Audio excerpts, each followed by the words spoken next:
Geçmişten günümüze unutulmayan mısralar 6.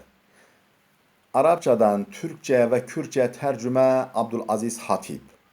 İza ma kunte za kalbin kanu'in fe ente ve malikud dünya sevâ'u.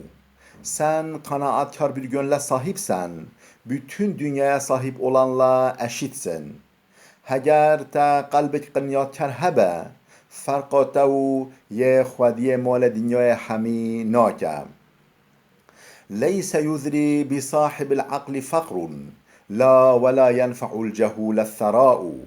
Yoksul olmak akıllı kimseyi değerden düşürmez. Aynı şekilde cahile de servet fayda vermez. Fakiri kesi akılmend ji kıymet nayexe. Devlemendi jî tu feyde nade ye cahil û beakıl. إذا كان مدح المرء فوق محله فما هو إلا فوق كل هجاء. Biri diğerinden fazla övülüyorsa bu aslında onu yermekten başka bir şey değildir. Dema medhiye ki ji kıymete wî zêde bêtekirin ev ji wî ra zeme nemedhe. بالعلم يحيا المرء طول حياته فإذا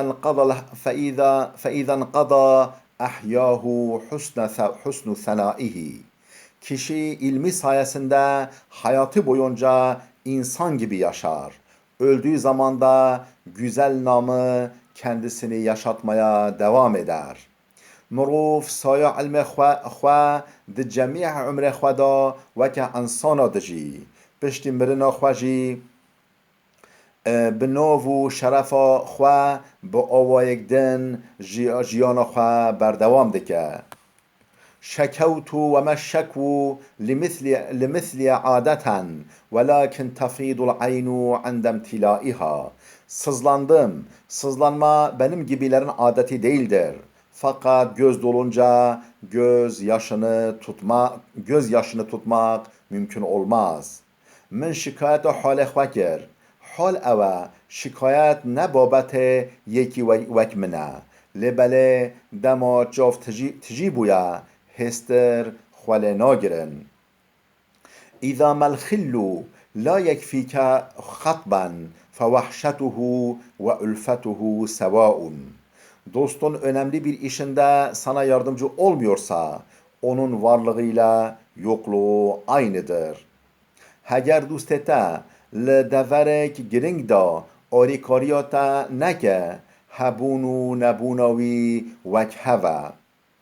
وهبني قلت إن الصبح ليل أيعمل عالمون عن الضياء. Farz et ki gündüze gece dedim. Bütün alem kör mü? Aydınlığı fark etmiyor mu? Hema min gut ru şeve. Maqay cave herkese kura. Runahiye nabine. Vel mer'u yurithu mecdehu ebnâehu. وَيَمُوتُ آخَرُ وَهُوَ فِي الْأَحْيَاءِ. Kişi var, şan ve şerefini çocuklarına da miras bırakır. Öylesi de var ki yaşıyorken de ölüdür. Hinek hene şan ve şerefa xwe dihêlin ji zarokê xwe re jî. Hin jî hene hê li jiyanê mirîne. وَدَعَوْتُ رَبِّي بِالسَّلَامَةِ جَاهِدًا لِيُصِحَّنِي فَإِذَا السَّلَامَةُ دَاءُ. Tüm kalbimle Rabbimden bana sağlık ve esenlik vermesini diledim. Oysa bir de baktım ki dertsizlik de bir dertmiş. Men bi dil û can saxî û selameti ji Rabbê xwe xwest.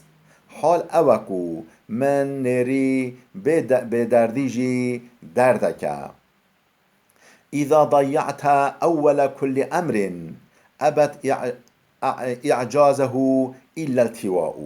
Herhangi bir işin baş tarafında bir ihmalkarlıkta bulunursan sonu mutlaka bir çarpıklığa uğrar. Tu sere kareke da xemsari ke biki ye muhakkak beravajiyek bikeve dawiyawi kore da.